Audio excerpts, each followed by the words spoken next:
Am I the a-hole? My 47 male son, 28 male, cheated on his pregnant wife, 25 female, and now I'd rather support her than him. My wife, 48 female, and I, 48 male, have 3 kids, and this one is the oldest. Admittedly, we made some mistakes with him. He was unplanned, and we had him very young. We were both balancing school and work, and he was always troubled. I thought we had done some work, mended some bridges, and that he had moved on from the issues of his younger days. When he got married, my wife and I were so happy. We thought she was wonderful and that she brought out the best in him. When they told us earlier this year that she was pregnant, we were thrilled. I couldn't wait to be a grandpa. Well, the pregnancy is now at risk, and my daughter-in-law had to go on bed rest. She can barely get out of bed at all, and my wife, our 2 daughters, 21 female and 17 female, and I have been doing our best to help her, since she doesn't really have anyone else. With her bedridden, we really thought this was my son's chance to step up. Well, he didn't. A few weeks ago, daughter-in-law called my wife and she was really upset. We were worried something was wrong with her pregnancy and rushed over. Well, she showed us his tablet. It was connected to his WhatsApp and he had some very explicit conversations with another woman. Not only that, but he was talking crap about his wife, saying she was faking her pregnancy complications, that only the other woman understood him, and that she was sexy compared to his bloated wife with her stretch marks, and how he would totally leave his wife for this woman once the baby came, and he made sure it wasn't his. He called his wife entitled and complained that she expected him to wait on her hand and foot. He also said that we were giving him the stink eye and lecturing him all the time. So not only did he start spending more time out of the house, leaving us to care for his wife, but he actually went out and cheated on her and then badmouthed her with us while doing it. Again, he cheated on his pregnant, bedridden wife instead of taking care of her. I'm getting angry even typing this. We helped our daughter-in-law pack a bag and brought her to our house. We decided to wait for him to check on her, except he never did. For 2 days, she stayed at our house. My wife took a day off work and my youngest stayed home from school. They've been supporting her as best they can. When 2 days passed and he still hadn't checked in, I went over to his apartment, where I found him just chilling, playing his PS5. I went ballistic. I told him I couldn't believe what a piece of trash I had raised, and that this was no way to treat his family. He just shrugged and said we've always treated him like trash anyway, so this was all our fault, and that his wife was cheating on him first. I asked how he knew that and if he had any proof. He said something ridiculous about her not wanting to quit her job, plus some guy from work looking at her funny at a work event. He insisted there couldn't possibly be any reason for her not to quit her job unless she was cheating. So why should he care about her? I told him those were freaking excuses, and if he really believed that, he wouldn't be pawning off taking care of her onto us. He said it was completely justified because we always treated him like crap and that he didn't owe us explanations. I told him to get screwed, and things got even more heated. It ended with me smashing his PS5 against the wall and him kicking the side mirror of my car as I was driving off. By the time I got home, my wife was crying because he had already called her up, yelled at her, and accused us of kidnapping his wife. He was also demanding that we pay for his PS5, which is insane because we bought it for him 2 years ago for his birthday. My wife was very distraught and it took me a long time to calm her down. The next day, my mother called me because my son had reached out to her. She started admonishing me for not standing up for my son, throwing the whole "blood is thicker than water" line at me. I told her she could get lost because of our own drama from my childhood. She has no right to call me out, but it's nothing new for her to justify and excuse horrible behavior, like she did with my dad and stepdad. She echoed my son's accusations, and I told her that was rich coming from her. Because her cheating and my dad's cheating are exactly why I know how much damage it can cause to a family. She told me it was in the past. I reiterated that she could get lost because it's literally happening right now. My son is cheating on his wife, and she's giving me grief for it and excusing his behavior. She kept arguing until I got frustrated and hung up. In the weeks since, my daughter-in-law has been inconsolable. She's been staying with us, and my wife, my youngest daughter, and I have been doing our best to support her. We sit with her, watch TV, talk, and have family meals. But she's clearly devastated. My son has been sending her threats, saying she'll end up alone, unloved, and a single mom if she doesn't come back. It got so bad we told her to block him. When he tried that nonsense with my wife, she told him that the way he was acting, he was the one who would end up alone. We told daughter-in-law we'll stick with her no matter what. As far as we're concerned, she's family, and we love her. She seems grateful but understandably sad. Meanwhile, my son has been pestering us and getting more aggressive until we all just blocked him. My mom keeps bringing up the blood is thicker than water BS. But you know what? F that. Maybe we weren't the best parents to my son. We left him with my mom a lot while we worked and went to school, and maybe he felt neglected. That's probably why he acted out as a kid.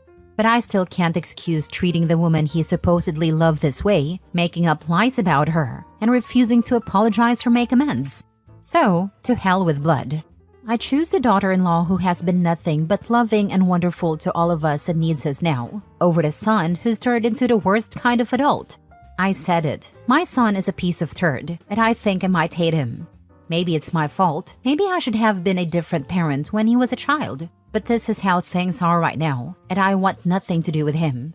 Here I am, looking for validation online. Am I the a-hole? Does my mom have a point? Now for the top comments. Not the a-hole. Your son is just looking for excuses not to be a father.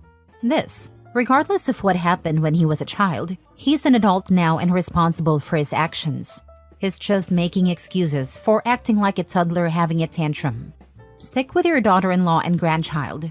Go no contact with your mother and son. Leave them to each other. Your anger is justified. Your son's behavior is appalling, and your loyalty to your daughter-in-law is commendable. While no parent is perfect, you've done your best, and now you're protecting someone who truly needs support. Blood doesn't excuse bad behavior, and prioritizing your daughter-in-law's well-being over your son's actions is the right call. You're not in the wrong. At this point, my response would be, what is the best possible situation for my future grandchild? And what do I need to do to make sure that child is secure, loved, and supported? His mother keeps saying blood is thicker than water, and yet daughter-in-law is literally carrying his grandchild. I say protect the daughter-in-law and grandchild at all costs, and that innocent child must be the priority now. The son can go kick rocks. He sounds a lot like my oldest brother who always blames my parents for all his bad choices. Meanwhile, my other two siblings and I have the exact same parents as him, yet we were able to rise above it. Not the a-hole. I'm sorry your son turned out the way he has. Maybe you and your wife did make some mistakes when raising him, but he's an adult now, and he's responsible for his own a-holery.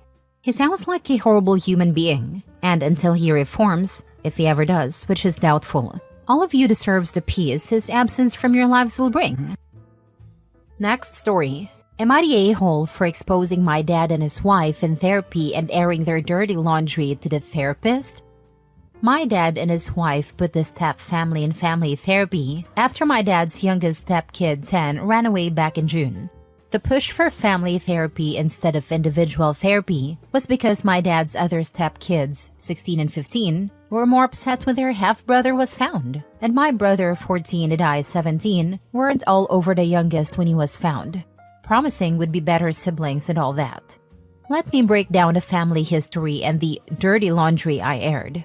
To start with my dad's wife. She was married, had an affair, and her youngest turned out not to be her ex-husband's. When her ex found out, her youngest was already born, and he ended their marriage and fought to remove any parental responsibility for her youngest. Apparently, he knew the real dad or something, and it got messy. Her two kids knew what happened and resented and hated the youngest for it. My dad's wife hates her ex for doing what he did, and she had some legal issues with the biological dad of her youngest. He's in prison now, and it's a whole mess. She knows her older kids hate the youngest, and she tries to encourage them to have a better relationship. But her older two wish the youngest had died a long time ago. They blame him and their mom for the family falling apart. Her ex-husband has the older two 50% of the time. Then there's the three of us. My mom ended herself when I was 7 and my brother was 4. My mom had a terrible childhood and was abused by 3 adult members of her family. She and my dad told me a very PG version of it when she was alive, and I had asked why she had no family. When I look back on her life, there was always a sadness and fear around her. She was in therapy for a long time, but I think she still had demons she hadn't fully healed from. Then she was violated and got pregnant from it. I only remember this because of my dad.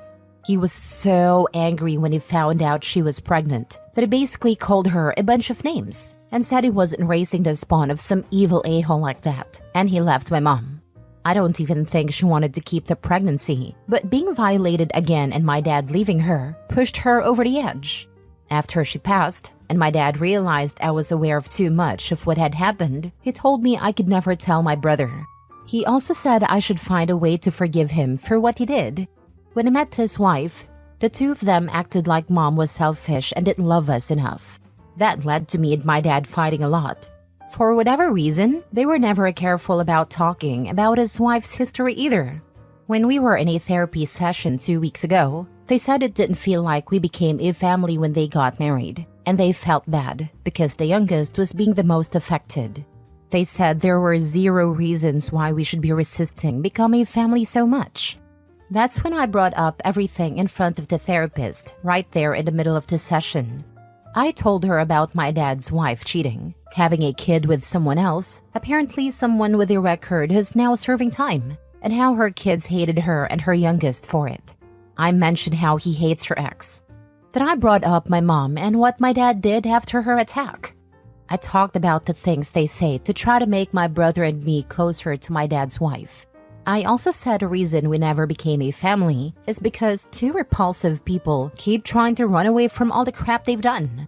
After the therapy session, my dad's wife wanted me out of the house. My brother wanted to come with me, and now we're staying with our uncle. But my dad has shown up twice since then, trying to drag us back to therapy. My brother and I have both refused to go, and that's only made my dad and his wife angrier with me. They said I should be willing to face the consequences of airing the dirty laundry and that I was wrong to say all of that to the therapist. So, am I the a-hole? I'm asking because we were all there when I said it, and that might be wrong, especially with a 10-year-old hearing it, and my brother learning just how bad our dad really is. Not the a-hole. I'm so sorry you had to carry that burden of knowledge about your dad's and stepmom's true characters for so long on your own. I would encourage you to ask your uncle to help you get into individual therapy to help you process everything. As for your POS dad and his wife, screw them. Their actions are what brought them to this place, not yours. All of the kids have a right to know who their parents truly are. Be well, OP. Speculation on my part, OP, but your dad and stepmom sound like the type who think therapy is there to fix you kids and get you all in line, with no real implication for them. In reality, it's the parents who often need the most help in understanding themselves and shaping their own attitudes. You're so spot on that their desire to rug sweep and run from their problems is the massive issue here. I applaud your wisdom. I hope the so-called adults in this situation take some time to look in the mirror. Seems to me that your dad and stepmother went into therapy thinking they could use it to force the kids to become the happy blended family of their fantasy. It's all about surface appearances to others. Last story. Am I the a-hole for the role I played in getting me and my younger siblings removed from our parents? Me, 15 male, and my younger siblings, 10, 8, 7, and 5, were taken from our parents a couple of months ago. I have another sister, 16, and she was a big part of the reason. Ever since I can remember, she's always done things to hurt people. It didn't matter who it was. She'd lash out and hurt them. I never got hurt because I was about the same size and could push her off. But she hurt our parents and other kids before. And when we had younger siblings, it was the same. A few years ago, she was in the hospital for a while. And when she came back out, our parents sat me down and told me she had something called a conduct disorder. And it's why she is the way she is. They didn't explain it to me, but I looked it up and it fits my sister a lot. When she came home, we were given a caseworker who would come by to help my parents find resources and make sure things didn't get so bad that someone had to leave the house for good. She was never around during the bad stuff. Ever since my younger sister 10 started crawling, I had to protect her if my older sister tried to hurt her. Then it was my other siblings too. My younger siblings would sleep with me or in my room because they were afraid of our older sister. I don't feel like my parents ever did enough to keep my younger siblings safe. That was on me. I didn't mind doing it for a long time. Even when the caseworker would ask, I wouldn't be as open about how bad things were and how much stuff happened. Now I regret it, but I thought I could do a better job. My older sister is getting more dangerous, though. One time I got home late, and my siblings had locked themselves in my bedroom because they had a family laptop for schoolwork and my sister wanted it. My mom was trying to calm her down, but it wasn't working, and she was really losing it. When I got her away from my room, I got inside and locked the door again. I was able to comfort my siblings enough that they fell asleep. I think they were so afraid it just made them tired. Then I called the caseworker and told her it was getting worse, how bad things really were, and that we were locked in our room. She came to the house with someone else. They talked to each of us, and after a couple of days we were told to pack some stuff because we'd be staying with family. My aunt and uncle took my younger siblings, and my grandparents took me. My grandparents couldn't cope with all of us, and my aunt and uncle didn't want me. Since we were removed, not only are my parents mad at me, and I'm mad at them too, but my aunt and uncle blame me because my siblings miss me. They feel like I put this big burden on everyone because I got us taken away from our parents. I try to see my siblings as much as I can, but I'm also dealing with stuff that's coming to light more. I'm in a really bad place mentally, and I'm not sleeping like I should be. But my aunt and uncle keep saying I'm not there for my siblings enough, and since I'm the reason we were taken away, I should be taking it more seriously. Am I the a-hole? Now for the top comments. If your aunt and uncle want you to see the siblings more, then they should have let you live there. You did the right thing. If your older sister had really hurt one of your younger siblings, you would always wish you had done exactly this. CPS might be able to help you with your mental health and other things right now. It might be worth reaching out to them and asking. You can also tell them if you think your aunt and uncle aren't fit to care for your siblings. They always want to keep children with family, but sometimes that's not what's best for the kids. OP, tell your aunt and uncle to take your older sister so you and your siblings can live together at home. Then they only have to worry about one kid. I'm sure that'll be no problem for them. You aren't the person who got y'all taken away. She was. You did the right thing. And screw your aunt and uncle. They didn't have to live in fear like y'all did. Why don't they just take your violent sister so you and your siblings can go home? I bet they'd say no. Your sister needs to be in a hospital. They said they would never, but I'm supposed to keep protecting my siblings so we can all be together. Only I can't be there all the time. I wasn't there the day I had to call. Scared the crap out of me.